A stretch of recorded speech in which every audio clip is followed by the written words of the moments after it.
Teenage sex trafficking victim has now been sentenced after police say she killed her alleged abuser. Now, according to officials, Pieper Lewis ran away from home to escape her abusive adoptive mother. Yeah, the teen says that she was sleeping in the hall of an apartment building when a man took her in and began trafficking her to other men. Fox's Jonathan Seri had this story. A teenager from Iowa who killed one of the men accused of trafficking and raping her, sentenced to 5 years probation and ordered to pay the family of her abuser $150,000 in restitution.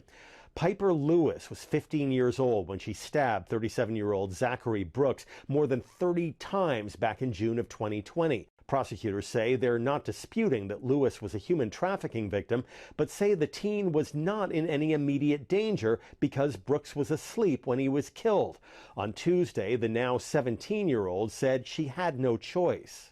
I know I made poor decisions that day. What were they? Getting in the car, walking into the house.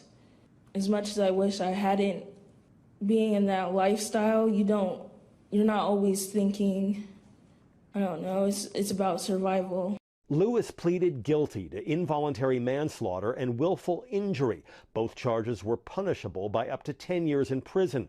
Under Iowa law, restitution is mandatory, and the state is not among the dozens with a safe harbor law, which gives trafficking victims some level of criminal immunity.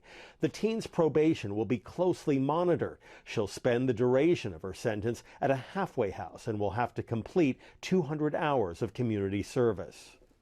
Lewis will not be eligible for early release, and if she violates the terms of her probation, she could face up to 20 years in prison.